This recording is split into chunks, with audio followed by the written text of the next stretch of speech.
Welcome to the Empowered Plates, Empowered Lives podcast. I am your host, Giovanni, and I am excited to bring before you another episode. This one is going to be a very sisterly special. That's what I'm going to call it, a sisterly special. I got Miss Karen that is going to really just share her story, be visible, be vibrant, but most importantly, I hope that she inspires you to take control of your well-being, because that's the whole purpose of Empower Place, Empower Lives, is to empower you to take control of your well-being through healthy mindset, mindful and intentional eating, and most importantly, movement. But before we get into this delicious dialogue, vibe with me, y'all. Welcome to the Empowered Plates, Empowered Lives podcast.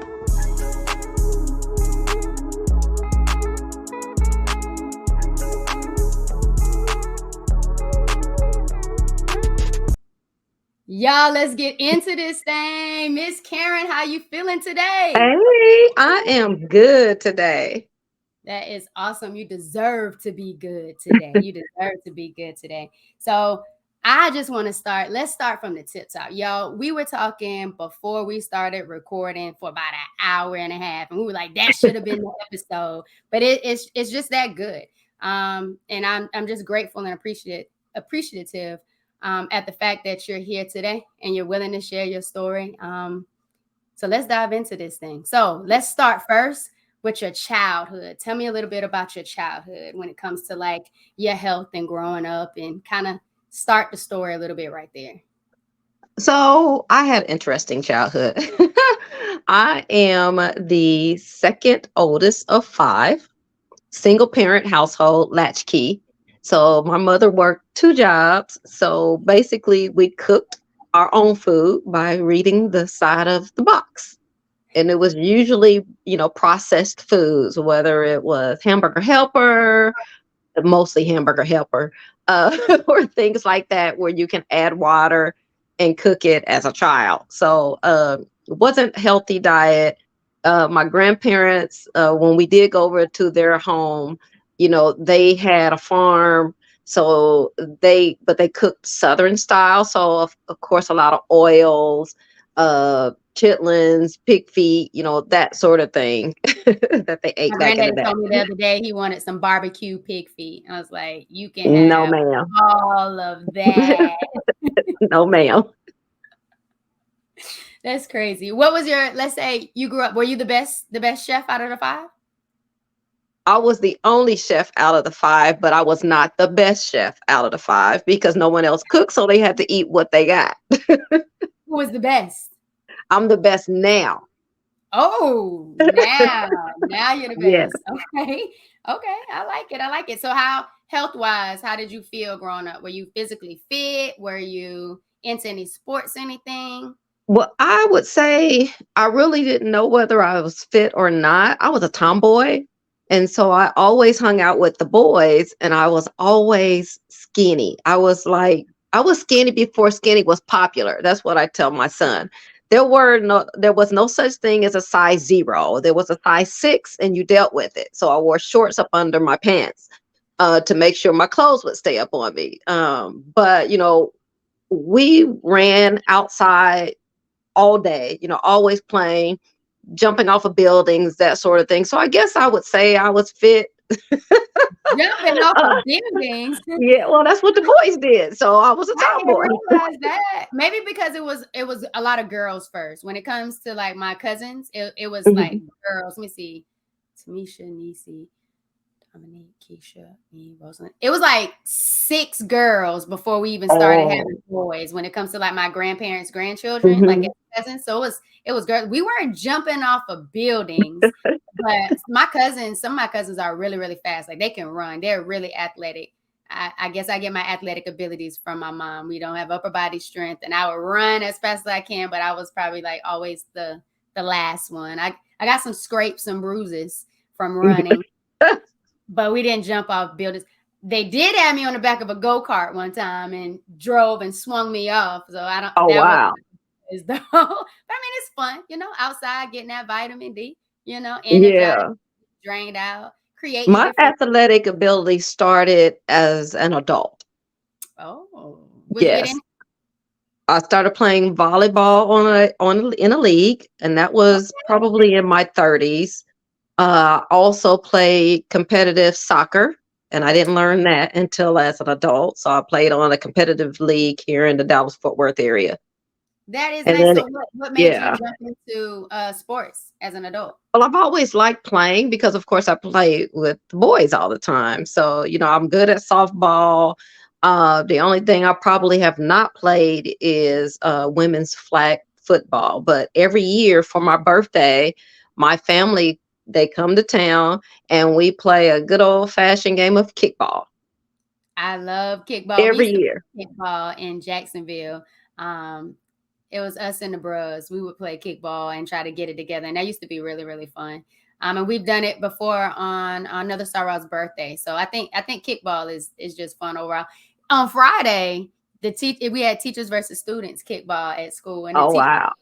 So I think kickball is definitely a nice classic. I think it's a Hmm. nice classic to it. But yeah, I love that you got into moving and grooving. Why do you think moving is so important to you? To keep Moving those your bones. I mean, if you don't use them, you're gonna not be able to use them. uh, But I never equated the fun part of the sports that I was playing to exercise. mm, My mindset for exercise did not come until I got the first diagnosis. what was your first diagnosis? All The right, take us first on this journey. diagnosis, yeah, the first diagnosis was pre-diabetes. Okay.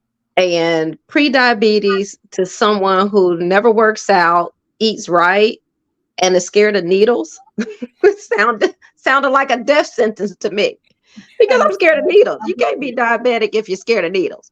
and my thing is, So I'm not scared of needles, but I'm not about to hit myself with the needle. I have to look away at the needle, so I couldn't give myself those shots either. So I'm with you.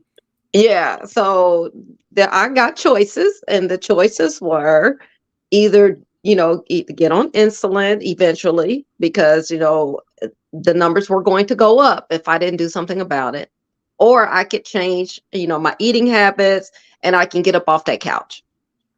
And so if I had to psych myself out, because again, you're talking about someone who weighed 99 pounds up until I had my child, and then I only weighed 135. So, I wasn't in the mindset of exercising. I didn't know how to exercise effectively. I knew how to play sports, but that was because it was fun. And so every time I decided to go and watch Netflix or something on television, I thought about that needle. And I got my butt up off that couch and started, putting my clothes in the car so I wouldn't have an excuse not to go work out. I think that's beautiful. And I'm glad that you did that. And it was your own emotions that led you into motivating yourself to make a different choice. And then I Yeah, think also people don't realize if you really want to watch Netflix, you can still do that. You can watch Netflix while you're on the treadmill.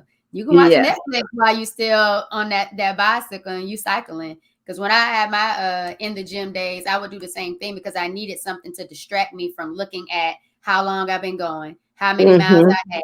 Am I tired? Do I want to get out of this? So I had to focus on something else. So you can definitely still binge, watch your yeah, shows, tune into whatever it is that you want to, but make it serving to your body. Like serve yourself while you're exactly. doing it. Make it impactful. And I like the fact that you said I had choices. And I love the fact that you use that word choice because every single time you make a decision, you are making an intentional choice to either do something or Right. not do something. And to make it intentional means you're doing it for you. You know what I mean? You're doing it for Hmm. you needed to do it for you so you get the value, not someone else. If that Right. makes sense. All right. So pre-diabetic. So we starting to move. Is there anything else that you changed besides getting off that couch and started moving when you Well, knew I the changed what I put in my mouth.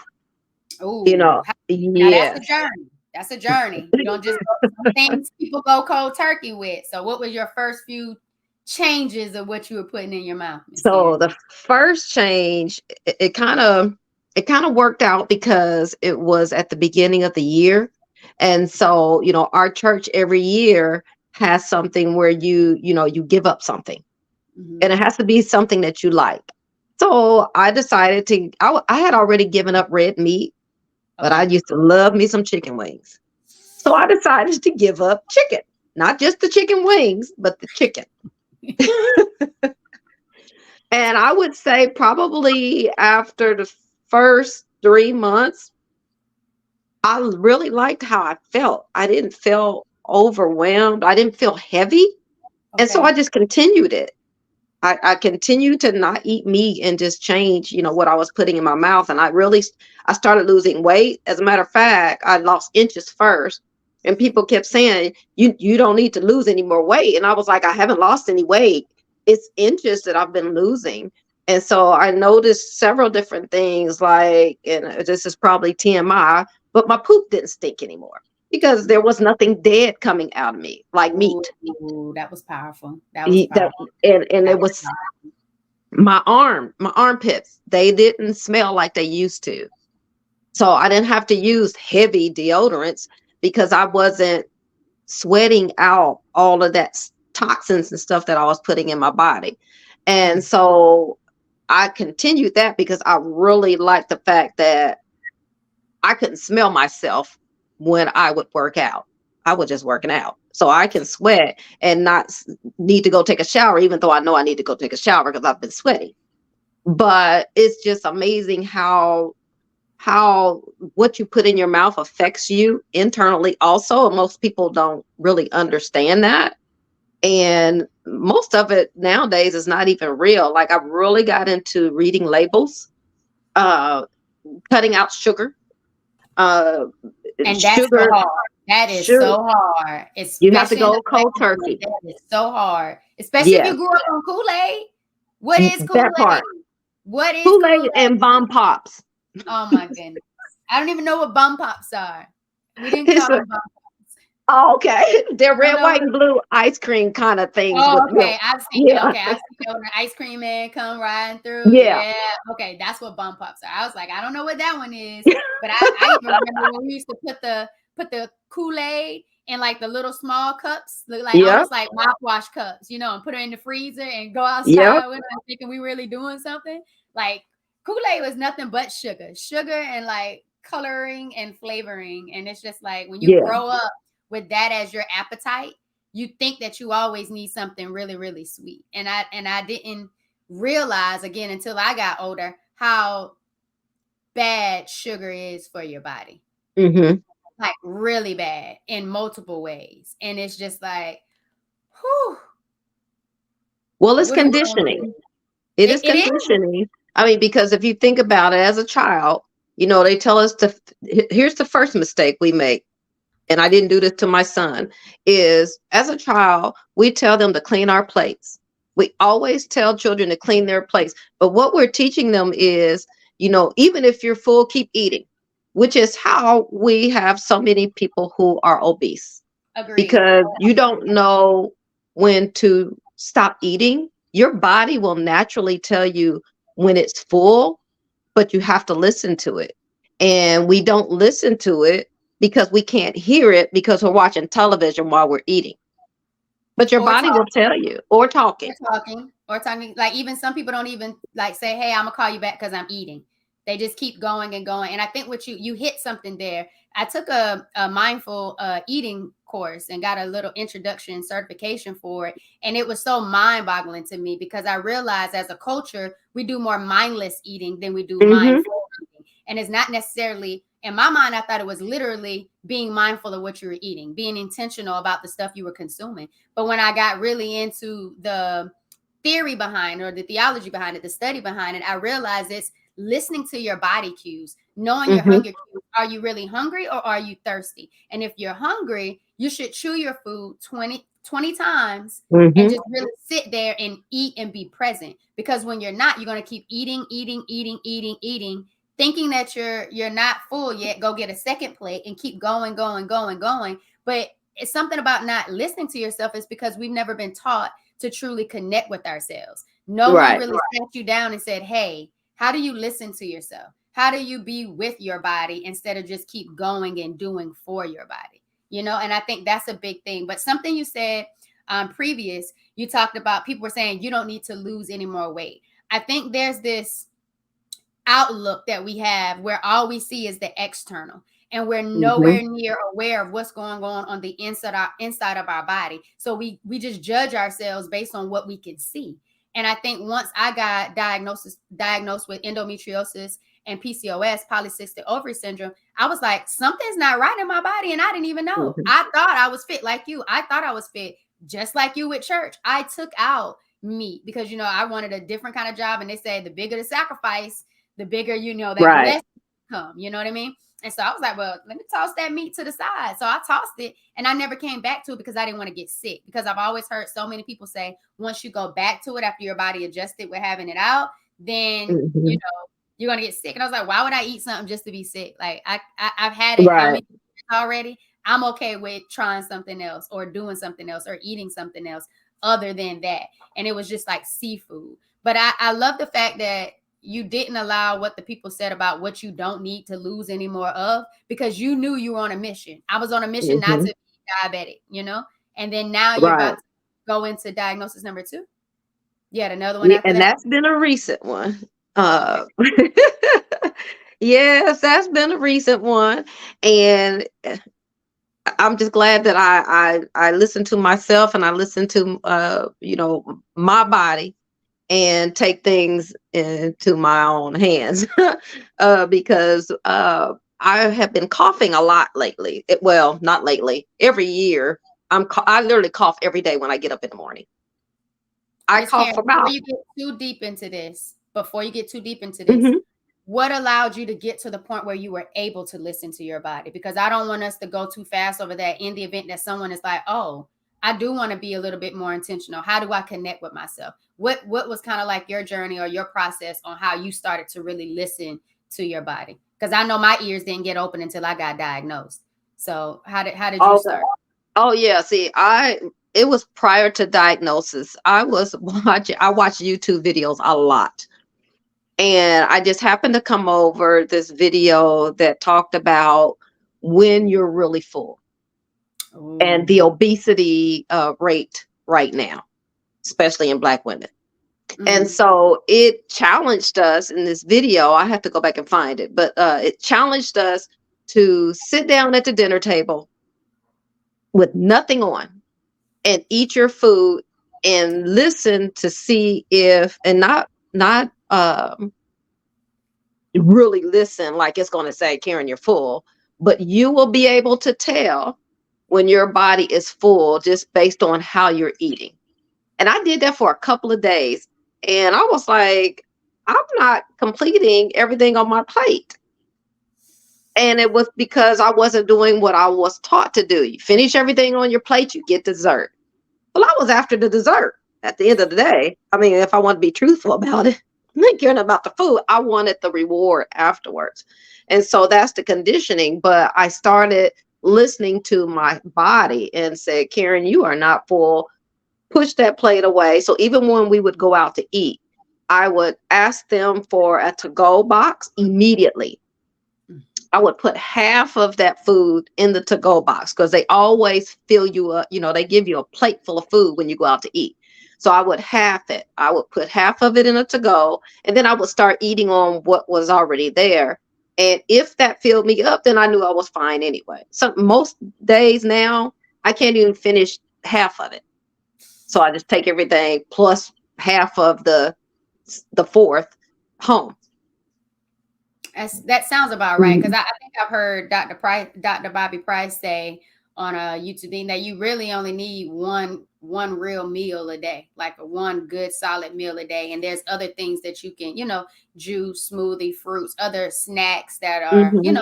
holistic and nutritious for your body, but you don't need 5 meals a day like we were No. taught, or necessarily needed. Like you need a breakfast, lunch, dinner, 2 snacks, and all of that. Like the plate that the government has designed for us isn't necessarily the empowered plate we need in order to have a life of well-being and vitality, if that Yeah, makes sense. breakfast is a myth.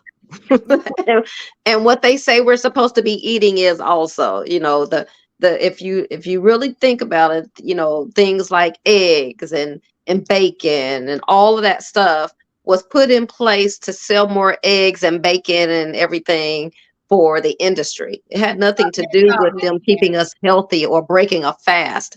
It had to do with making sure that those industries were still being taken care of, and we bought eggs and milk and cereal, which is full of sugar, and all this other stuff for breakfast. So when people ask me what I have for breakfast, I don't. If I have breakfast, is what I want. It is usually either a salad or spinach or something like that. And I Just had a because I salad don't for eat breakfast the other day. traditionally, yeah, if I don't, and that's like I said, that depends on if I decide to eat something. Most days I have juice that I make, not juice out of the store. It's juice that I make because I bought myself a juicer.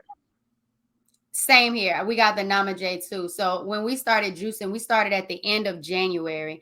And that was inspired by my mom. She was watching a lot of different YouTube videos on juicing. I think like Jillian Berry, Harold was a Black man who had cancer, and he cured himself on like a raw diet.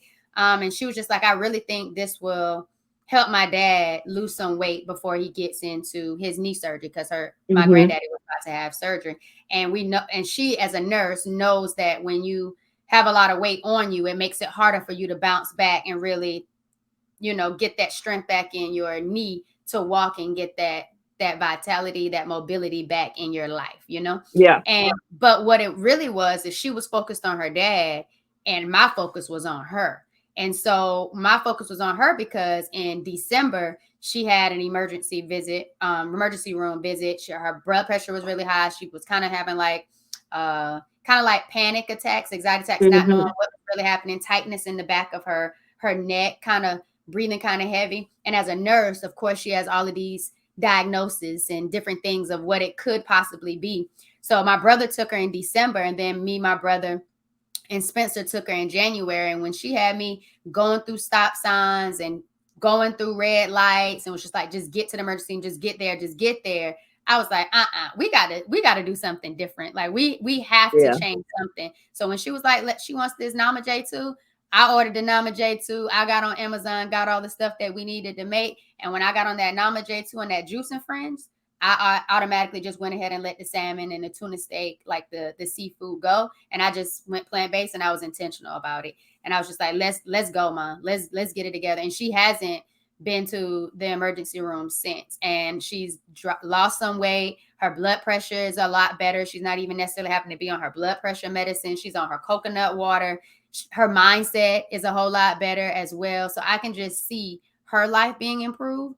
And I'm okay if it starts with her and it doesn't reach my grandparents. You know what I mean? Because at the end of the day, if I start now with this blueprint and I start documenting and getting things differently done, I could kind of reverse the chronic illness that is around my family as well. And I think that's the big thing. If you have that one person, or at least that one person, and a lot of other people supporting, because my cousins, my family, they've been very supportive of me thus far with this. I just would love to see them start making choices, the word you used early, choices that are different than what they're making now, so they can start feeling how we feel. You know what I mean? Because it's definitely different. Because how you look today, how I look today, isn't how we look when we were back in environments that were toxic, or back when we were just making decisions that we were conditioned or comfortable making, So I like that you got into juicing, because me and my mama started juicing. My mama got some lyrics on and popping, and we got the Juice with the Fours going on Instagram,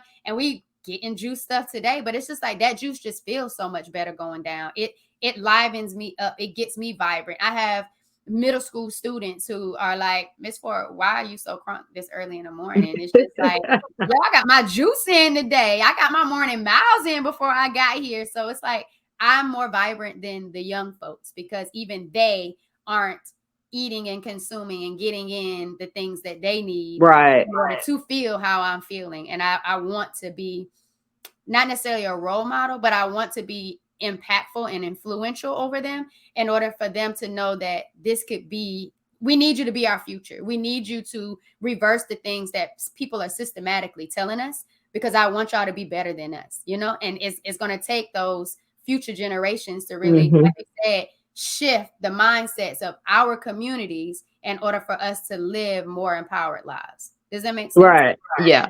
Yeah. So my second diagnosis came kind of Well, let me backtrack just a little bit. No, So, back it like I up, back said, it up. with the coughing, kept Uh-huh. having this coughing, but it got to a point where it was starting to bother me. Like every morning I get up, I'm coughing. Why? Because I feel great. I Mhm. exercise, I eat right. Why am I coughing every single day, every morning? So I decided to make an appointment with my PCP, and I felt dismissed with them. So they sent me for chest X-ray. When I got the chest X-ray, my lungs looked good. He wanted to put me on albuterol, which is an inhaler. And then he stated that, oh, well, I saw, thanks to the new laws, you get your test results back before they get them. So pay attention. So That when part, I got it, that part, when I that got it part. back, it said that I had mild calcification in my aortic artery. So when they called me, I had already done my research. Got So yeah, my to. lungs look good, but I got this going on. So Mhm. when he had, now this wasn't even the PCP, this was the nurse practitioner. So the nurse practitioner had the young lady call me, and she starts talking about, everything is normal, blah, blah, blah. He just wants you to continue, your normal routine. I said, well, the test also stated mild calcification in my aortic artery. What did he say about that? Well, he didn't say anything. I said, well, then you go back to him and then you call me back. So then You she got to called be me your own back. advocate. You Right. have to be She, your own but that advocate. wasn't enough. So she calls me back 3 days later, and she says, well, he said that, that's really nothing to worry about right now. And that you should, you've had a history of high cholesterol, and you need to just change your diet, and you need to exercise more. And I immediately got defensive. And here's why. First of all, nurse practitioner, me and you've already had this conversation. You know what my lifestyle is. I exercise 4 to 5 times out of the week, including cardio and weights. I don't get winded when I work out. I've been getting winded when I was sitting on the couch. Okay, my lungs are fine. But what about this other thing? The second thing is two uh two test results maybe 3 years apart with high cholesterol does not make a history of high cholesterol. So he calls me instead because I told her, I said, so you go back and you tell him that. And don't you call me back. You have him call me. Come on, So Miss then Kim. he calls me back and he starts to, tap dance and everything. Well, what he didn't understand is I got the kind of insurance where I don't need your referral. I can go to any doctor I want. So I went back to my cardiologist and I told her what was going on. And so she sent me on 2 appointments. She sent me one just to make sure my lungs are fine. So it was like a breathing type test. Then she also set me up for a cardiac type because she wanted to make sure calcification wasn't inside my heart or anywhere else. So the actual appointment, I guess there must be a lot of people with heart issues because the appointment was supposed to be into January. I got a call on Friday saying that they had an opening on Sunday today. So I went this morning at 8:45. So this podcast is timely. I went this morning at Yeah. 8:45, and they give you a preliminary, reading before you leave, but also state that your cardiologist will give you a call. The test stated that I have blockage in 2 areas, not just my aortic, but one other area also. And so, of course, no one is saying, well, how'd I get there? But I also did some research. And what I have found is, I was reading this book and I told you about the book. The doctor, his name is Dr. Living Good. I went and got it. And I hadn't and read it in yet, but I his got book, yeah, in his book, he lists all the different supplements that you should consider. it. Mm. One of the supplements he listed in there was a supplement that my doctor, both of my doctors, my OB and my PCP recommended that I take because I was going through menopause, and that was D3. I've been taking D3 for the last 10 years. Not one doctor told me that when you take D3 or vitamin D, you need to also take a different vitamin, vitamin K, A, or E, to help it absorb through your body, because your body does not naturally absorb D3. And when you take it over time, if you're not doing that, it can make calcification in your arteries. Now, I did that with research, and not one of them told me I should have been taking K along with D3. And every morning I was popping that pill. So I've just been taking my own life in my own hands, because I keep thinking back to this play I went to see.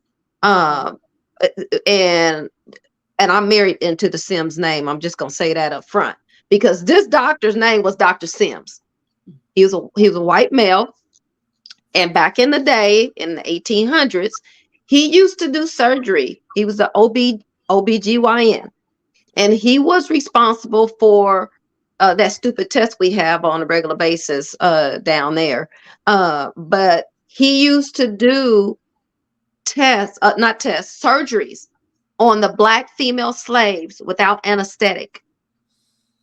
So when you hear his name and you research it, a lot of the medical journals will give him credit and give him kudos, because he actually is responsible with how, fibroids and everything to this day is handled, because of the surgeries he did. And so they're dismissive on the fact that he did the surgeries on black female slaves without anesthesia. So they were being cut open and everything with absolutely nothing. And so there was no one there to advocate for them. And I've been in situations before where I didn't feel like I was being listened to as a black female, and I had to take take it in my own hands. I had a situation where every year I was getting a upper respiratory infection, and the doctor wanted to do the scope down my nose. He squeezed the stuff in my nose to make it numb. It didn't numb me. He wanted to do the test anyway. I said, the devil is a lie. You're not about to scope me with no, I was said, you obviously want to numb me for a reason. That tells me that it was going to hurt. Correct. He was like, well, I've done this. I don't care. You're not about to do that to me. So you have to take your own life into your own hands, especially as a minority female, because sometimes you're dismissed, or they act as if you don't know what you're talking about. Because my nurse practitioner actually got a little offended with the fact that I used what he termed Mr. Google. Well, guess what? Mr. Google is the one that told me I needed to take K. You didn't, along with Dr. Livingood, who actually was, well, I'm not going to say was, he is a certified MD. He just decided to do holistic medicine because of what was going on with his father. His father had a massive heart attack in his 50s. I'm in my 50s. I'm getting ready to be 60 next year. I am not about to leave here with something that I didn't know about or that I could have done differently. And I think that's where we miss the point, as women, as people, period, is that, and I'm not saying doctors are bad. Right. They go through a lot of training for a reason, but you can't believe everything. Our healthcare system is broken. It's not a healthcare system. It's a sick care system. You get sick, they give you a pill. I don't want your pills. I need a doctor that's going to show me a different way of living, so I know what to do to change things. I don't know how to get rid of the calcification, but I do know what I can do to keep more from coming. Building Now, up. she'll probably want to put me on cholesterol medicine. I don't want to be on nobody's cholesterol medicine. So it's going to depend on how blocked it is. But, I'll just have to change even more with what I put in my mouth. But I'm not taking that D3 anymore. I know that. I just have to get my butt out in the sun. No matter what degrees it is, I'm going to get some sun. Agreed. And I thank you for really being transparent and sharing your story and empowering people to advocate on their health, but most importantly, do the research. Mm-hmm. Do the actual research to better understand what's going on.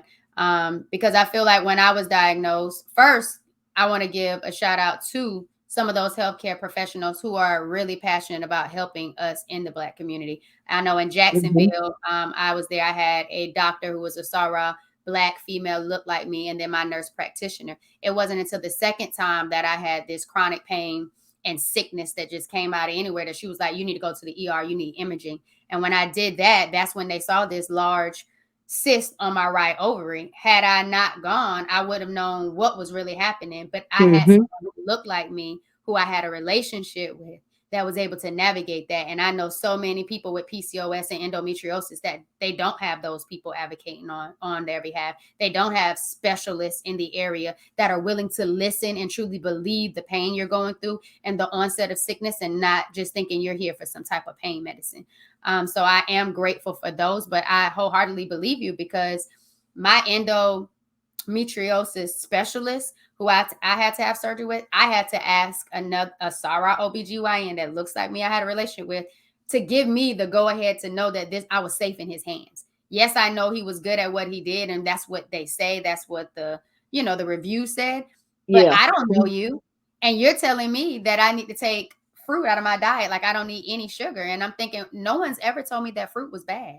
I have never heard in my life that fruit was bad. And he was just like, the amount of sugar that's in a banana is equivalent to the amount of sugar that's in a Hershey's chocolate bar. And at that Yeah. point, I was like, okay, what is about to happen? Like, what is life about to look like now? Because it's overwhelming. When you get these diagnoses, it's overwhelming, because Mm-hmm. now you're telling me that I have something that I never knew anything about. And you don't Right. even have the time to break it down to me and really educate me on everything, because you got other people you got to see. You got other things you got to do. You just want me to get in line with whatever it is that you tell me.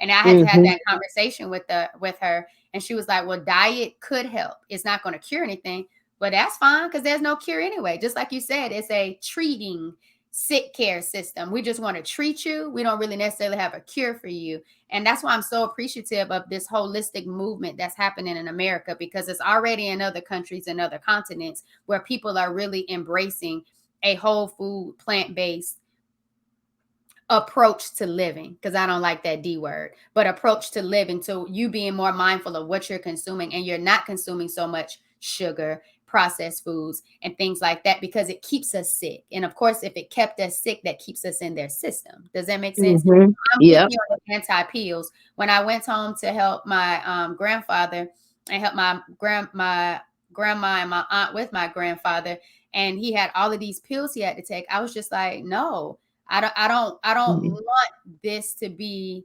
something that my family consistently gets dependent on, is popping pills because someone told them there was a problem, and that's all they're doing is Mm-hmm. pills, and still living the same way, being comfortable, doing the same thing that they've been doing. And when I Right. suggested to my grandma, like, hey, let's break his fast with fruit. Let's do fruit first. Let's get something to the cellular level, since he's taking so much medication. And she was like, well, he needs food. That's not food. And I was like, but fruit is food. Yeah, Fruit is it is. food, Mom. Like, it is food. But for them, when they think of food, they think of stuff that's heavy. Solid. Mm-hmm. So he need rice, he need gravy, he need meat, and I'm thinking, Mm-mm. nothing on that plate is really helping him with all of the things that the medication is supposed to be doing. Like, let's meet the medication at some way, shape, form, or fashion, and let's really try to do something to help him have a better life. Even if he is, in his 80s, even if he's 86 going on 87, he could still live a good, vibrant life. There's so many people. Look at yourself going into 60. We don't have to say my age is the reason why I should stay the same, or my Right. age is the reason why I should just continue to be comfortable and keep living the same life that I've been living, when I could shift that, reverse that, and start living a more full life, vibrant life, thriving life, so I can keep enjoying Mm-hmm. moments with my family and the legacies that I've created. You know what I mean? Right. And that's a big thing. But I think you mentioned something about that to me before, about you actually being one of the elders in your family at this age, right? Right. So Yeah. talk a little bit about that. Talk a little bit about that. Yeah. Everybody's gone. I'm I'm literally the eldest. All my mom is gone. All of her siblings are gone. all of my grandparents are gone, and I'm considered an elder. I mean, at 59, I'm considered an elder. You And was it know, health issues?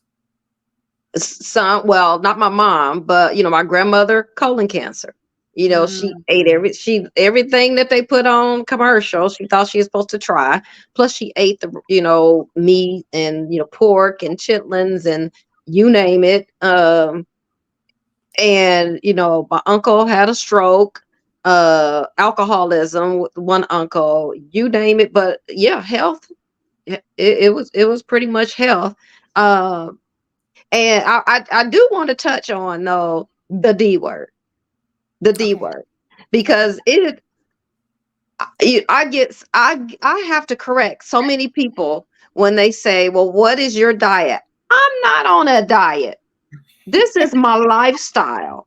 And I think the more that people understand, this is not a diet. This is It's not not at something I'm all. going to change in a couple of weeks after I hit my quote unquote goal. My goal is to hopefully see some grandbabies from my son. And the Me only too. way I can do that is to watch what I put in my mouth.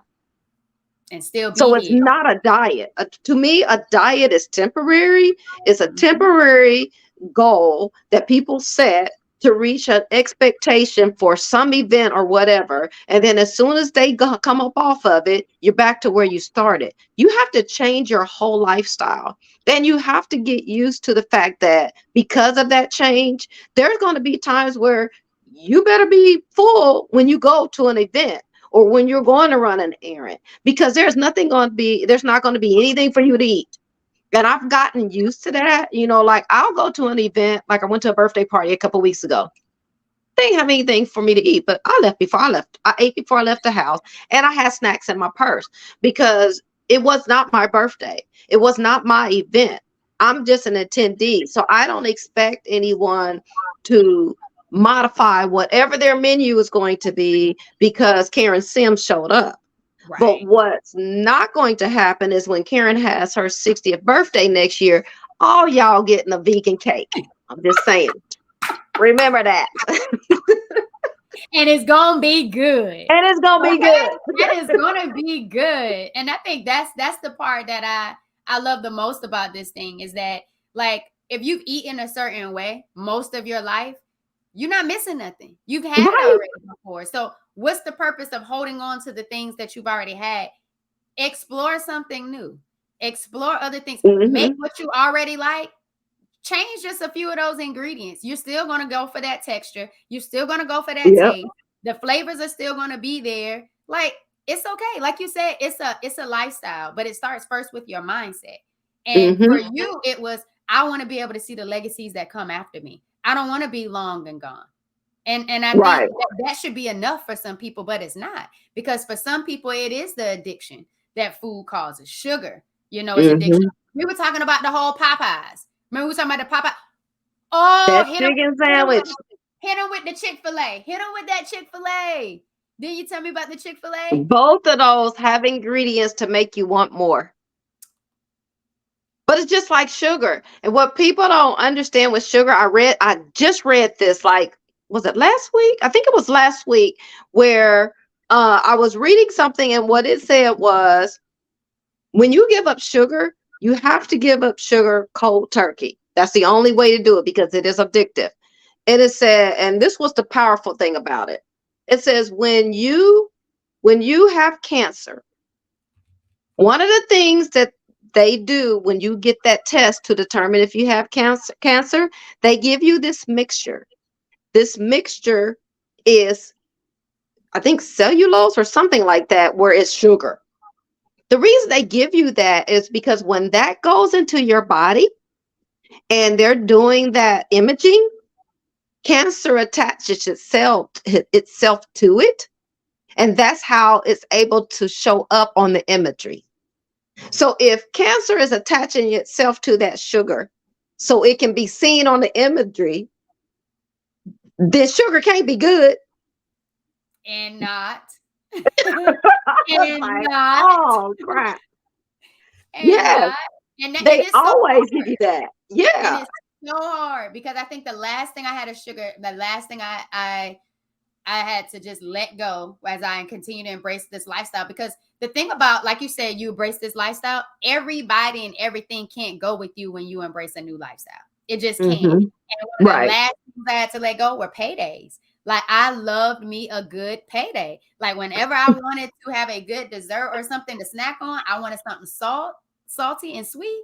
It was a payday. And then I used to be passing paydays out at the school, like to other teachers. I can't pay you, but you can get a payday. And I passing them out. Man, I got one of those. What do you call those long? What are the The long family ones? size. The family size payday for this whole family right here that you see. I ran that family size payday down and I got so sick. I told my mom, I told my brother, don't y'all buy me another payday. I'm not getting any more. But I used to get paydays in the bulk from Sam's.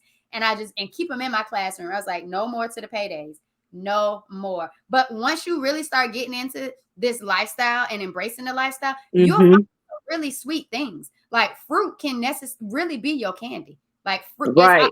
it has the natural sugar in it, but it can definitely be your candy. You know, it can That is definitely my candy. Along, I put some coconuts. I'll get some acai berries along with some frozen berries. Put them in a glass bowl, and then I'll add a few almonds and a few coconuts, and that's my dessert. I And used to I do yeah. pecans, walnuts, and like sometimes sunflower seeds, and I would put it with Mm-hmm. some like it's like sunflower butter, like, so not peanut butter, but like the sunflower seed butter. Put Mm-hmm. that in there, drizzle it with a little bit of like the raw organic unfiltered honey. It don't look good, but it But it tastes tastes good. good. And I don't do like the antihistamines, like I don't do like Benadryl or like an allergy Nah. pill anymore. I'll just do the honey instead, and take it the natural way. So I was like, let me Mm-hmm. get that servant in, and I would eat that. Hello to my new payday. Hello to my new payday. I created that thing in a bowl. It don't look like the paydays, but it makes me feel so much better. I don't feel as bad anymore after I eat those. Yeah. Not Yeah. at And I all. think people also have to remember when you're changing lifestyle, another culprit of feeling bad is dairy. Okay. And dairy, I actually became allergic to dairy thanks to menopause. But what I found out about dairy is because it's such a high inflammation, like people who run around with arthritis and, those sort of joint type ailments, they need to really look at their dairy. I have arthritis in my entire spine, Ooh. entire spine. My doctors can't understand why I don't need a pain pill because I don't eat dairy and I'm not in pain. So I'm not going to take your pain pill just because you think I should be in pain. Yeah, technically, if I was still eating dairy, I would be in pain because my whole spine would be swollen, but my Because body is not inflamed. you're feeding it. Dairy is just feeding the It things just that you feeds it. don't want Yeah. to happen in your body. Like, you're feeding it. I feel like my granddaddy, I think I was telling you about it. He just is having these allergic reactions and just breaking out in hives. And I think we were talking about it one day, and I was telling my mom, maybe we should try to see about taking the dairy, Yeah. out of his diet and see if the allergic reactions, kind of Goes decrease. away. Yeah, but when I was saying it was somebody, somebody said, oh, it was because he had a salad, or oh, it was some type of salad dressing. And it's just like, if you don't pay attention to the role that dairy plays in inflammation, that can go, it's a whole body experience. When they talk about Hmm. PCOS and endometriosis, again, PCOS, polycystic ovary syndrome, I don't want to lose anybody, but they say that a lot of that is just fueled on inflammation. Where does that inflammation come from? Processed foods, sugar, dairy. Like, if we just get Hmm. that out, not only are you going to feel lighter, you're going to feel lighter because you're not feeding the things that you don't want happening in your body, going all over the place. And Right. I know it's good. I know dairy is good. You know it's good, Miss Karen. We didn't Girl, have it because before. me and Dairy Queen had a love affair going on, Mine and wasn't and even I had to good. stop the love affair. Girl, mine was Olive Garden. Tell me when to stop. Keep it going.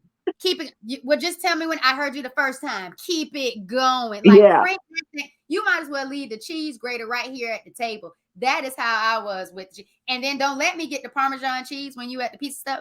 Birthdays at Pizza Lane. Oh Shaking it. yeah. I Shaking I it. I do Shaking miss it. it, and I'm not gonna lie. I've Me missed cheese. too. I miss cheese, and I thought I miss ice cream, but I don't miss ice cream because now I make my own I got with you. coconut milk, well, coconut cream. But I do miss cheese because I like pizza. But I found a good place for pizza that has vegan cheese. Melts just the same and it tastes just as good. And I don't, and so now I can eat pizza. Where is it? Blaze Pizza in Grand Prairie. My favorite pizza spot is True Foods Kitchen.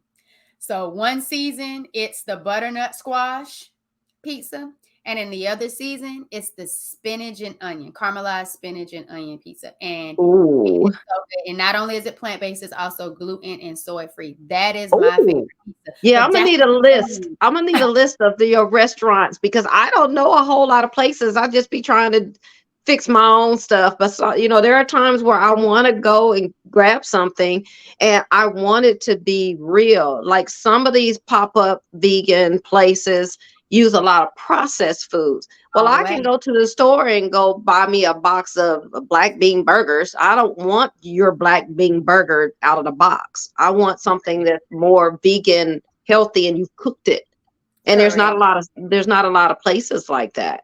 It's not. And I think another reason I think is it's kind of a bittersweet thing because, like you said, you want to get something on the go and you don't want to have to be the one to make it. But it feels so much better when you just make simple meals at home that you know what's in your ingredients, you know where it came Hmm. from, and that you can eat it confidently and not feel like, oh, I don't know how I'm gonna feel after I get home, or I don't know how this is gonna Right, settle with my body because you're not exactly sure of all the ingredients you use. You can ask right. them, but they sometimes they don't even know because they're not as aware of what's going on in their body. But That's and I true. think that's the big thing. For me, it wasn't Dairy Queen. For me, it was the eggs and the cheese. That's what Okay. I struggle with because eggs, I could do a boiled egg sandwich. I could do eggs in my salad, scrambled eggs, fried eggs, you name it. Oh, I okay. love me some eggs. Okay. But the best thing for me is that black salt.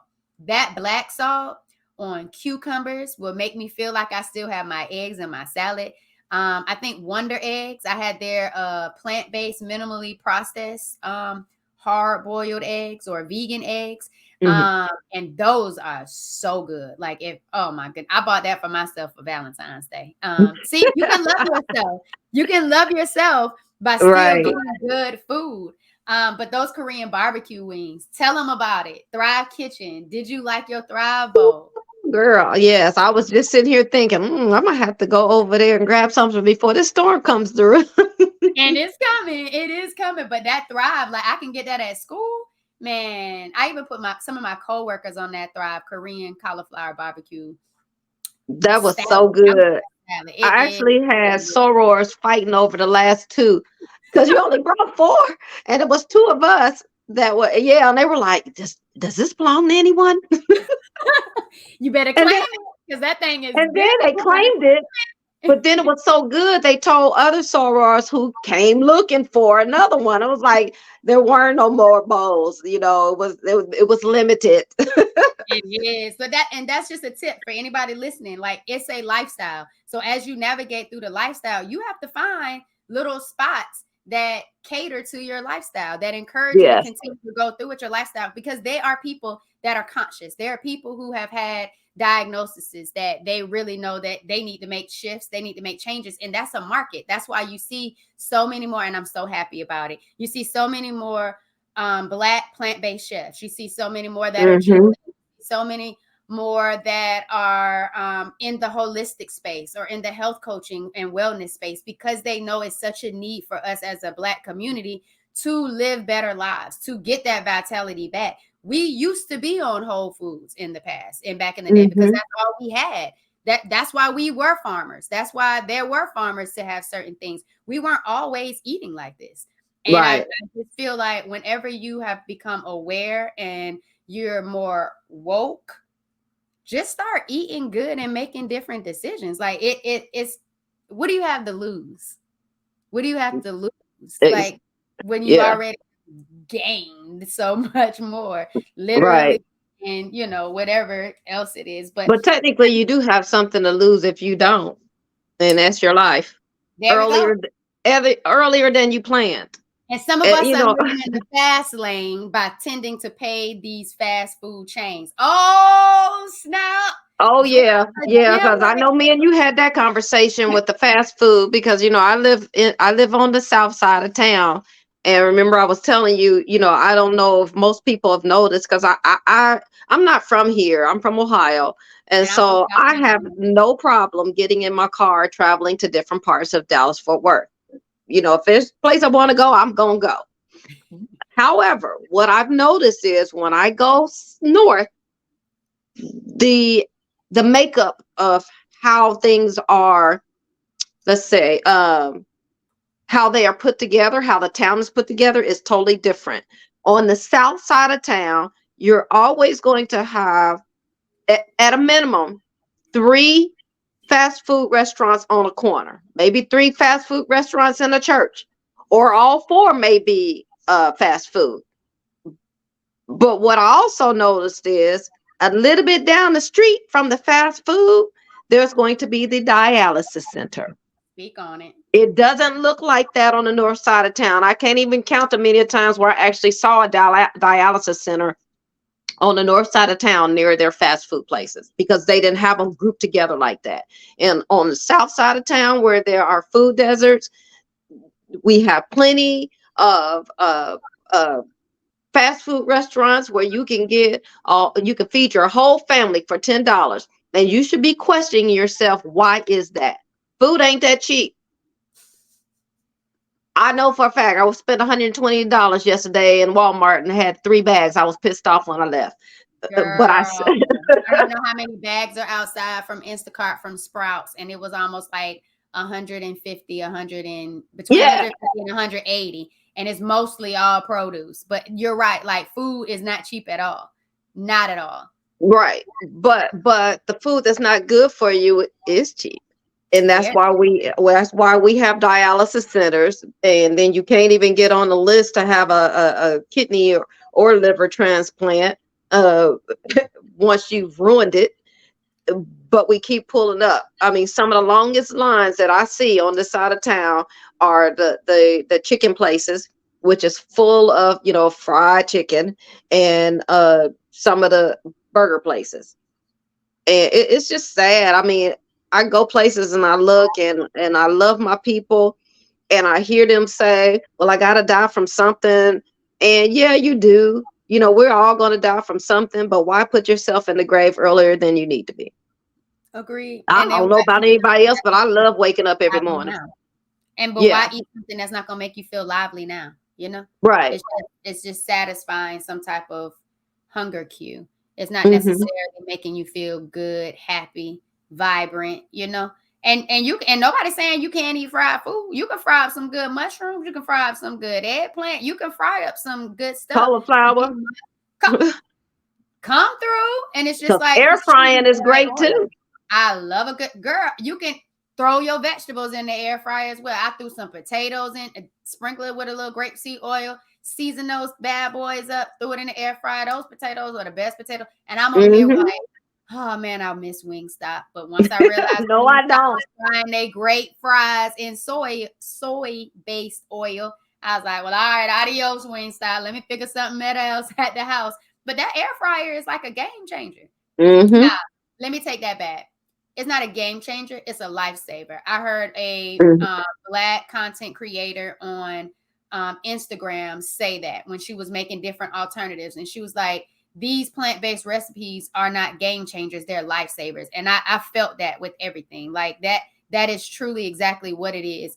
You mentioned before one of your family members passed away from colon cancer. My grand aunt, my grandfather's sister, she had colon cancer. And as a younger person and seeing it and the medication changing like the palms of her hands to like Palms. Yes. back, it was like eye opening for me. So cancer was already like a big, like a scary thing. As a child, you think cancer and you automatically think, death. Like there's no coming back from that. It's like a death sentence almost. But she beat the colon cancer, which I was so grateful for. But then Hmm. again, she ended up having a massive heart attack in the shower. And so it was just like at that point Mm. I knew like heart disease is it's nothing to play with when it comes to my family. So I was just like, I have to do something better because we can't just keep letting our loved ones go, knowing how they're going and not doing anything different about it just because we're Yeah. comfortable living the lifestyle that we're currently living. And sometimes people say, if you knew better, you would do better. But people know better. It's just that they're Hmm. comfortable. They're comfortable and they Yeah. like what they're doing. And that's okay too, if that's the way you want to live. But there's so much more to life if you really just truly address what was really going on inside of you. But if you're Yeah. not paying attention to the outside and you're motivated from these extrinsic motivation, all of the Popeyes, the chicken. And when you talked about that chicken, it made me think about that movie on Netflix. They cloned Tyrone when they sat up here and they said they have these cameras and they're watching us at the corner store, at the I hair store, believe it. at the chicken places. And they're like, it's systematic approach to getting our money and continuing to put toxic things in our environment in order for us to gravitate and continue to stay comfortable in that and not make the change and live vibrantly. Hmm. But hit on environment, Miss Karen. Hit on environment. We were talking about environment. We were saying environment matters. Talk a little bit more about environment. Now that we know what it looks like society-wise, environment. Talk about like home environments and environments that play an influence on our health. Yeah. So, I mean, COVID made everything easier for me because when you get up and you're going to work every day, and you especially if you don't have time, I think what we tend to do is we just go with the status quo. And so, yeah, when I was getting up going to work every day, I was eating like everyone else for convenience. Correct. So, and your children are watching you. If you have children, your children are watching you. Now that I've changed things up, my son has started to change things up too. He's even working out and everything. And so I'm making sure that I keep him schooled about his family history and what's going on with me, what's going on with his dad, because I didn't have that. And so, especially, with the test today, I can't honestly say I even know what my family history is. I don't have anyone to ask. I know my grandmother died of colon cancer. I know she's had, breast cancer twice. I know what my uncle died of, which was a stroke. But like my dad, I don't know. I know him. I don't. When he died, his wife didn't invite me to the funeral, so I don't know what he died of, and Right. so I don't know my other history. But it's important that I make sure my son knows at least what's going on with me and his dad and his dad's family, and then he can go from there. But you're a product of your environment sometimes, but you have to make a conscious decision to change that. And so when I hear people say, well, that's hereditary. Well, some of it is not. Some of it is what we did is what's hereditary is the way we eat. We learned that type of eating. They learned it because back in slavery times, all they had was the scraps, the chitlins and the hog maws. And it wasn't that it was good. It was good because they figured out how to season it because that's all they were given. But that doesn't mean that's how we should have been eating in the first place because the big house wasn't eating it. But we've learned that over time. This is how my parents ate. This is how my grandmother ate. And so we can change our own environment, but we have to be willing to. And I think you hit something just now. Shout out to my uncle with his catering business. I think his is called a seasoned taste, and you just or season to taste, but you just hit on that with seasoning. And I think that's all it boils down to. Like my aunt is like the main cook or chef in our family, and she knows her way around the kitchen.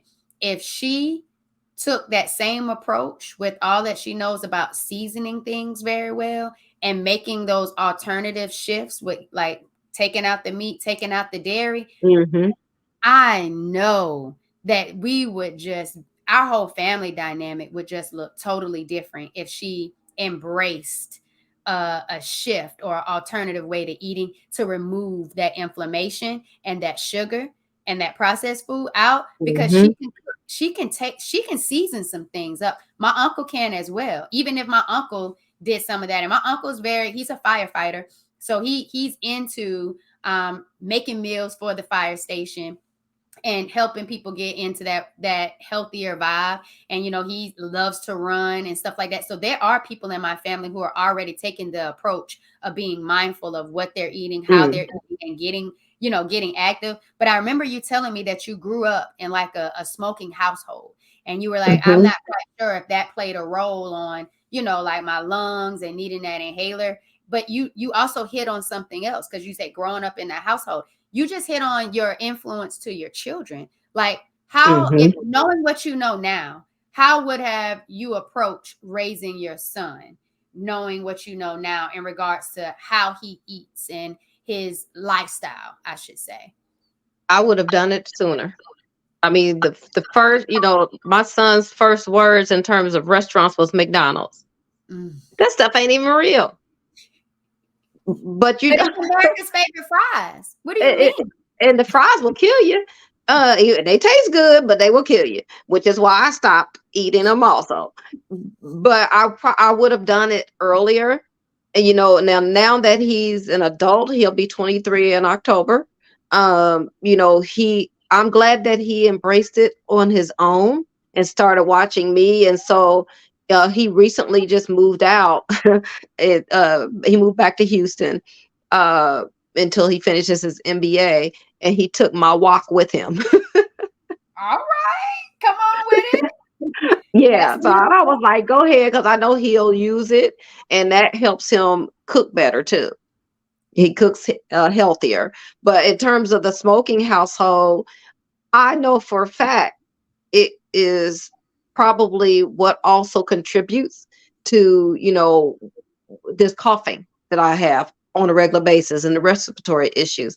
I've never been a smoker, Mm. but my grandmother smoked. My mother smoked. And I sat up under both of them because I was a mama's girl. So I was always sitting next to her.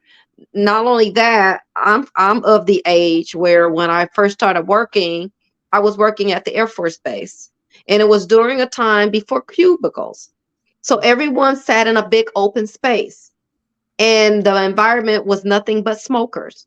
So I was sitting next to a smoker. I was sitting across from a smoker. I was sitting to my left to a smoker. The whole place was smoke environment.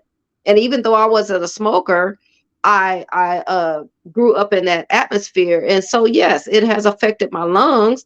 I have friends who has parents that died of lung cancer. My mother-in-law died of lung cancer in 2021. She never smoked in her life, but my father-in-law did. Mm. And I've even told my son, because I know him and his friends do that hookah. They've been told that, well, what they see is safe. But I did some research and I showed him that ain't safe, because it has nicotine in it. He didn't know that. I'm like, so every time you take a whiff of that hookah, you're putting nicotine in your lungs. Just remember that. And now he knows what's going on with me and this blockage. I'm not a smoker. So, I told him, you have to, you don't get another set of lungs. You don't. One of my sixth graders, where she was just telling me that earlier this month that her cousin, only in his 20s, passed away. He got cancer, and it was from vaping, and he wouldn't stop vaping even after he got it. You And she got was it. like, that's not good. Yet there's so many children, because of the way the marketing is, just like your son Hmm. thought it was okay, the marketing is, thinking it's a safer way to go, realizing that vaping is just horrible. And it took her losing someone at a very young age, and that's traumatizing for her. But at the same time, that sixth grader is not going to be the same sixth grader who's constantly out here trying to smoke in the bathroom or do this or do Hmm. that. It had to touch home first. And I hate that we have to learn from losing, if that makes sense. And it's Yeah. from our losses that we're now starting to, really be more intentional with how we're going through life. And after a while, you just get tired of seeing the losses, and you get tired of people who may not have actually been directly making those decisions, but like you said, indirectly in those environments are some of the ones that are really being impacted the most health wise because of the toxins that they are, pretty much consuming Mm-hmm. being in that environment. So I just really wanted you to hit on that environment, because that's very important, because where you are is definitely going to influence who you are. Right. The sad part about it is, like you said, you can't see on the inside.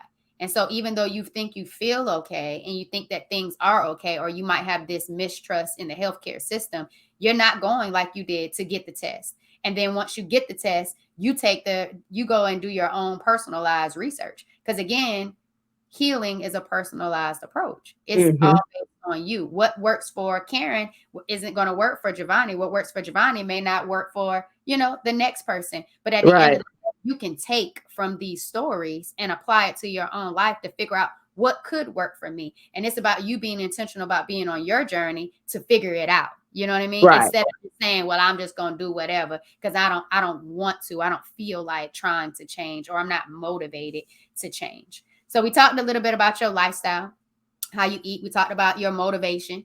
I'm not going to let this pre-diabetic. Did you ever experience any chronic pain? Because I know you said you could have had it in your spine, but you already addressed that with Well, that. I actually used to have severe pain in my hip, and I Mm, would be at work, come walking down the hall, and just have to stop in my tracks. mm, And that's another thing that they couldn't figure out.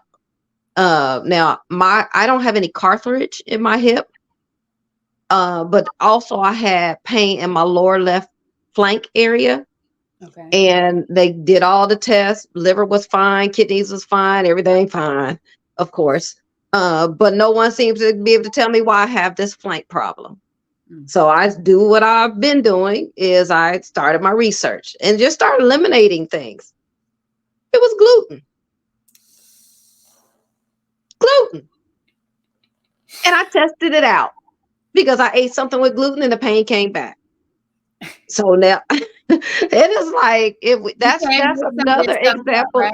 You have to watch what you're putting in your mouth, because if you have pains, 100% of the time is what you're putting in your mouth. I mean, like my hip clicks. I don't have any cartilage. It literally clicks when I walk. I can hear it, but I don't have any pain there because I left the dairy alone. Mm, I don't have the pain in my back, in my left flank area, because I don't eat stuff with gluten. And when I do accidentally eat something that contains it, I can tell because it'll start hurting. mm-hmm. I That's what don't. I So feel when I have yeah. my adenomyosis pain on my left hand side. Once I have like some wrong kind of bread, because I used to try to get like the Udis, and different other brand. I'd be like, oh, I'll be all right. It's just I'm gonna do it in moderation. As soon as Mm-mm. I do it, I can feel that pain coming. I'm like, okay, Leave it all right, alone. we clearly know what it is.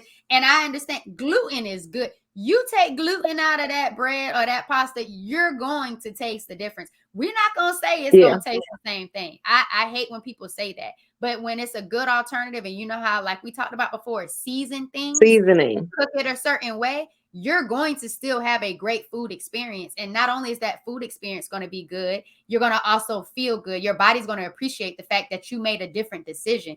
That gluten is serious. And you wonder why people say, Hmm. well, I didn't know gluten was even in there.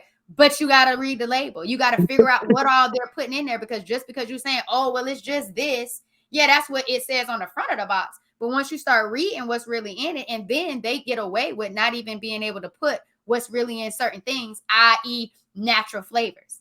Okay, natural flavors of natural flavors. Well, how you natural flavors of what was the other natural flavor? Well, what is the Right. natural flavor? And then when you Right. do the research on natural flavor, you like, oh, y'all just putting Oh. any and everything on there and can slam a natural flavor title on it and Hmm. think it's all good and say, well, it's natural flavors. Of what No, flavor? no. I'm Yeah, glad you natural hit flavor of that what chronic flavor pain though? when it comes to gluten, though. I'm so glad you hit on that chronic pain when it comes to gluten, because so many people are in denial about it. But then some Hmm. people say, oh, well, I brought gluten back into my diet and I feel fine. That's fine. That's your body. If that's how your body works and you Hmm. feel like that, then vibe off of it. But I clearly know that gluten doesn't work for me. I've done my research to realize that gluten doesn't do great for people who have cysts growing and, Mm-hmm. hormones imbalances and stuff like that, as well as soy. Sometimes soy works best in someone's diet. I'm not even going to try it no more. I'm okay with it. I don't need it because No. when I have consumed it, I felt that pain. It creeps in just a little bit. It doesn't have me bulk over like, I've been before, but you feel it. And why be in pain? Why be in pain if you don't have to be in pain? Why Yeah. hurt yourself? Why hurt yourself? And I think it was something you told me. What was it? You said a little quote, and we talked about this when it came to us embracing this lifestyle. I am loving me. I think that's what it was. I am loving me. When you make these decisions, I feel like that's what you said. It's for I am me. loving me. I'm doing this for me because this is the way that I'm loving me. I am loving me. I'm showing Mm-hmm. up today and making these decisions to live this lifestyle because I am loving me. I think that's what it was. I think that's what you said. And I was just like, that is powerful. Like, and I don't think people realize that. And I'm not saying that when Yeah. you make poor decisions that are going to hurt you, that are not going to be nourishing to your body, is you are hurting yourself, but you're not necessarily helping or showing yourself that you're loving yourself. And I Mm-hmm. just want you to know that give yourself grace, be patient with yourself, but start getting on an intentional journey to truly start putting the things in your mouth that is going to be loving to the inside and the outside of you. And that's really pretty much all we're trying to say. Because when we don't, Yeah. when we're not intentional about what we're putting in our mouth and we're not being present with ourselves while we're eating, we're going to continue to have the same problems and situations that we've seen others in our family have. We're going to continue to live a life of discomfort. We're not going to always feel our best. We're going to lack energy. And I know it doesn't work for everybody, but just try Right. it and keep trying until you find what does work. But speaking of that, what was the food that you eat now that you really wasn't messing with before you got on this new lifestyle, this journey of healing yourself? What was that food? Carrots and beets. You were not a carrot person before? No, ma'am. Oh, I would smash some carrots with some hidden Mm. veggies. But carrots on a salad or carrots juiced, Oh, oh my goodness. I love juiced carrots. Add a little apple to it and a little ginger. But before then, I was not fooling with carrots at all. And I didn't even know what a spaghetti squash was up until recently. and how do you So, prepare that? You like spaghetti and squash? yes, I don't prepare it in the oven with just a little bit of oil Mm-hmm. and let it bake. And then, of course, rake it with the fork. But I've discovered so many different types of vegetables. Okay, I'm with you. I'm with you on the beets. I did not eat prior to, but the carrots I juiced carrots, beets. It was carrots, beets, red cabbage, and it was the red beets because I do golden beets too. I like to put the golden beets in my green juice. And I think it was one more thing. We did a papaya with it, and it Hmm. was so good. It was so good. I don't think I've had a beet burger yet. But just juicing the beets, that has been absolutely amazing. And I was sleeping on the red cabbage being in the juice as well. But that thing is so good. And I put a whole bunch of carrots in there, but and carrots with sweet potatoes. Have you had sweet potatoes, carrots, and apples? Not in the juice, but I do like to Try eat that. it. Try Okay. that. If you want a little orange, add some orange to that. Oh my goodness. It's almost like they call it like an apple pie type thing, but Oh, okay. it is. And the sweet potatoes make it so creamy. I'm Listen, sure. it makes it so creamy, but you got to try that. But I'm not going to hold you too long. So I have last few questions. One question is I would love for you to give some tips to the girl dads. I have two long sisters that passed away due to cancer, and they both had girls that they have left behind, and they have these fathers. I would love for you to give some tips or some tips or some things that either they should talk about or how they should help handle and preserve the menstrual cycle or the Hmm. reproductive health of their girls now that they are leading this doggone thing with their women. Yeah, and so because I do have some friends that are actually single dads with girls with daughters, and they really need to research on what the whole process is Okay. that that daughter is going through, so she doesn't feel ashamed of her body, and just understanding how to keep her body natural. I think we're quick to look at things that we see on television and have them do that instead of really understanding the human body. And so what I mean by that is, so for example, when I was growing up, my mom, grandparents, they always talked about douching. Mhm. It wasn't until I became an adult that I found out through my OB. And that's the other thing. Make sure that young lady sees an OBGYN immediately. But I found out through my OB that none of that is necessary because your body cleanses itself naturally. And so when you're using all these products down there from these companies, you're drying yourself out from the natural chemical, well, the natural, I don't want to say juices, but the natural this is so Not funny. the same juice we were talking about But earlier. yeah, you know what I mean. We were just talking about juicing. But what's natural down there, your body will do what it's supposed to do. That's how it was made. It doesn't need anything to help it stay that way.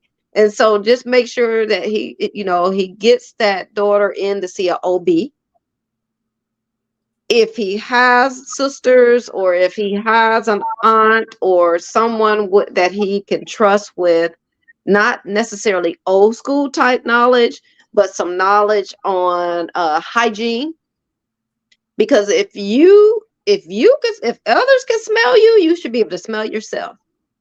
And that includes, when they're working out after gym, something as simple as putting, a little body wipes in your bag, your gym bag. And that way, when you leave, because they don't always get to take showers. But guess what? You stink. Your underarms smell, and down there does too. And little young ladies need to understand that. Don't just go back to class. And some of them don't know.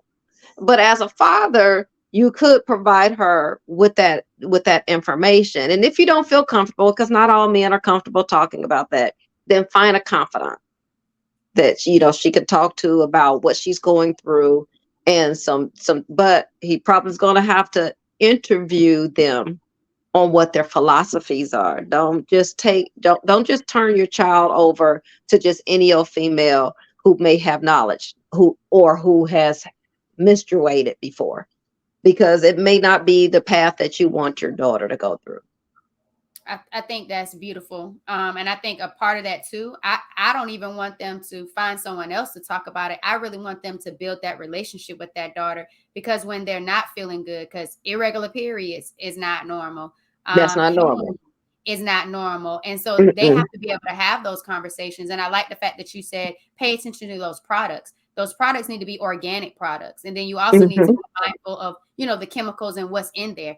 Go with her and figure out which ones are going to be best for her, what she would like to try. But have those conversations, because I saw on the endometriosis documentary, it was a dad having to, take his daughter to surgery. And I don't know where the mom was or if the mom was still alive or not, but it was a dad that had to advocate and continue to see his daughter, go through that pain. And I was just like, dads have to be in this conversation. This isn't something Mhm. you got to pass off to the health teacher. This isn't something that you have to, give to someone else. You have to be a part of, and you have to normalize the conversation.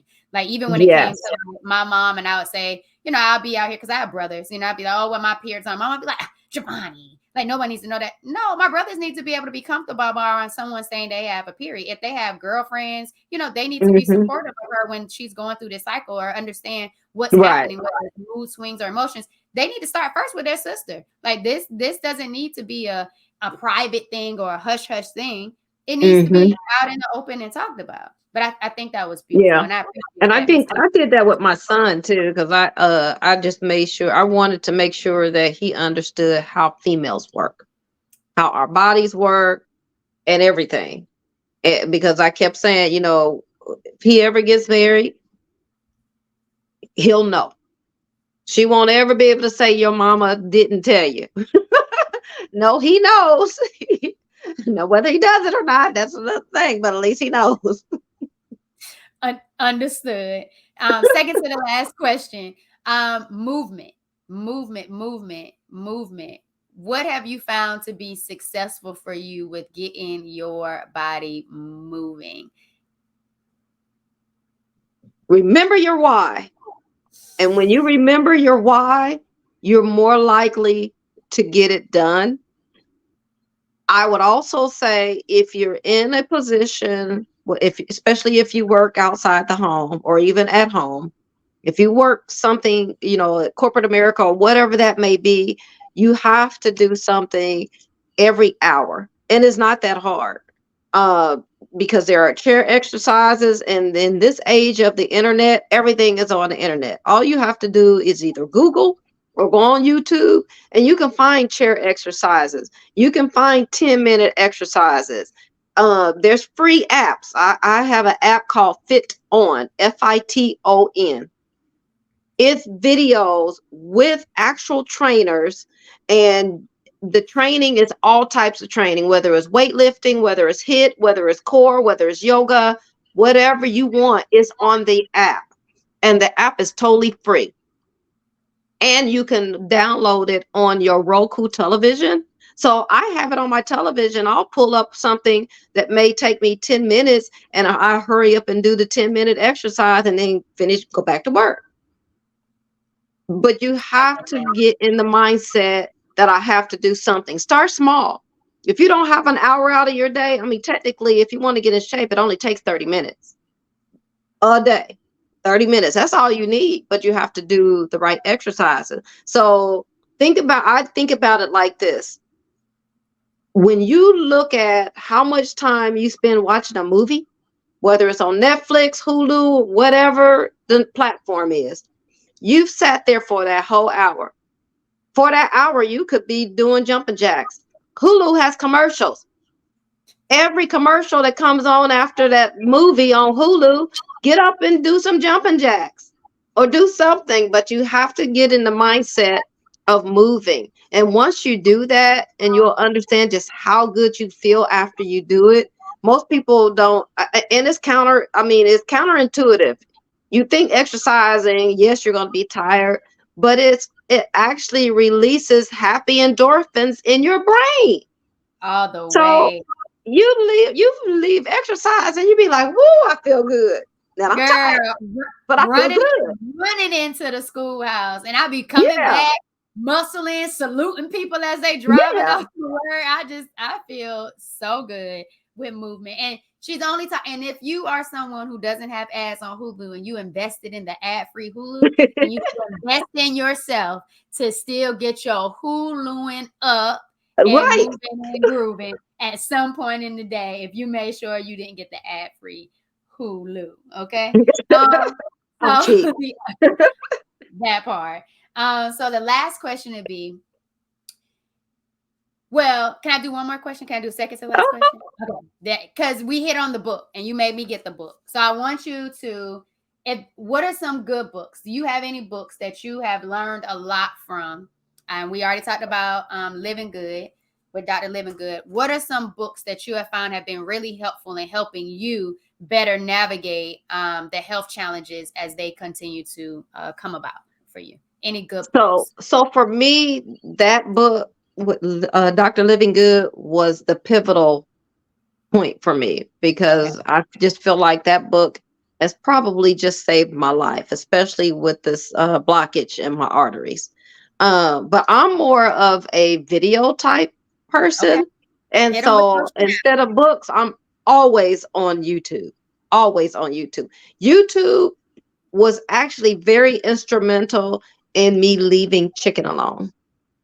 Just understanding how it's processed. And it also was instrumental in me understanding how fish was processed.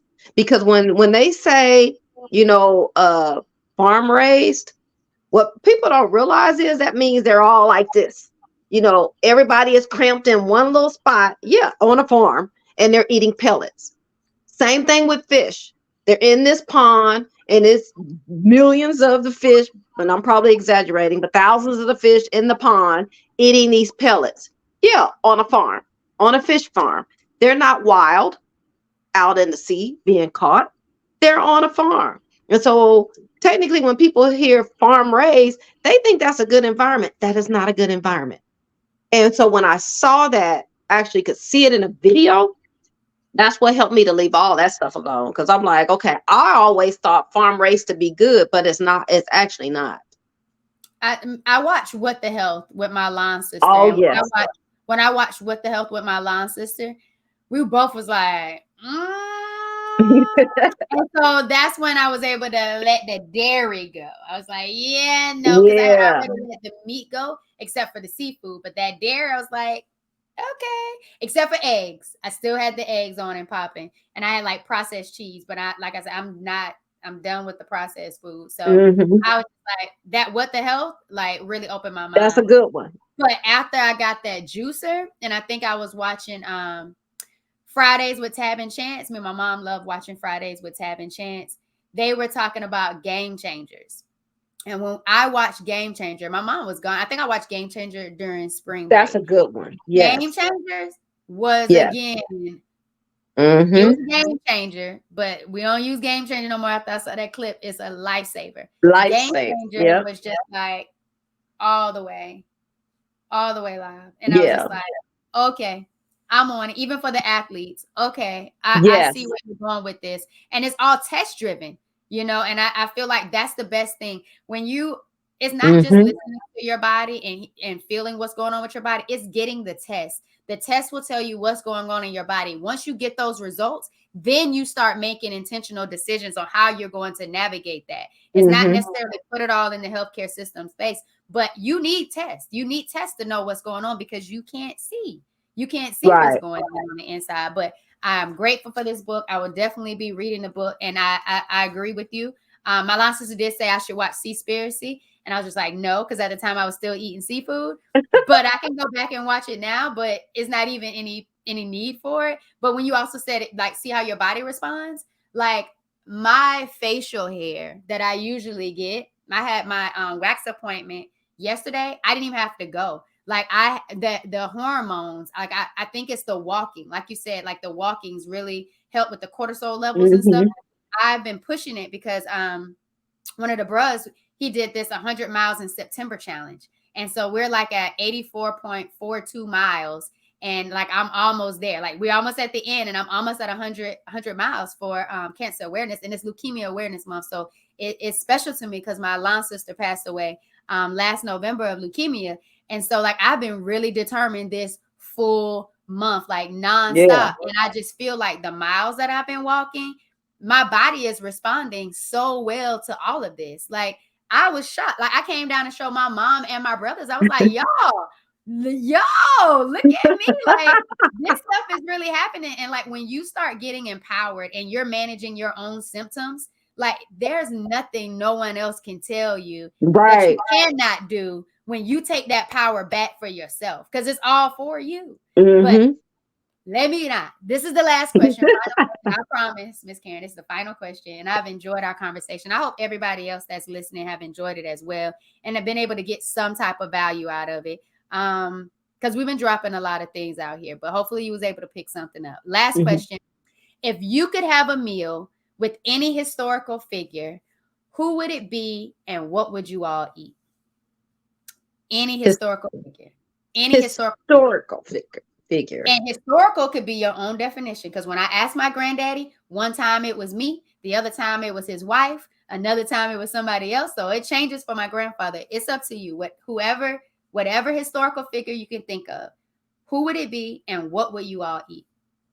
So I would say my mom, because historically she's been there or was there and she's no longer here. Okay. And so as an adult, I've literally surpassed the age that my mom was when she was killed. And I would have loved to have her here to be able to help her change her mindset and her lifestyle and how she ate, even though that's not how she passed away. And I would probably have made her a vegan burger because my mom was a big Whataburger fan. And I would have loved to be able to show her that we can eat something else and it still tastes good. I think that's beautiful. Yeah. I think that was really beautiful. I bet she would have loved your burger. Oh, And she would have. and I bet I would love your burger too. So what's all in your burger, Miss Karen? And would you make me a burger? Chickpeas Okay. and some other stuff. Okay. Would you allow, was it gluten free? Yes, because you're gluten. Absolutely. Can I get a burger, Miss Karen? When I cook another burger, I will let you know. Yes. I don't, it's funny because I don't cook burgers often because when I did used to eat meat, I never ate burgers. I ate burgers probably in my teens. And then after that, I didn't eat burgers anymore because I didn't like the consistency. Like it was that, yeah. So I couldn't wrap my head around that meat padded together, and I wouldn't eat it. And so now I do periodically eat a vegan burger, but I know what's in it when I do.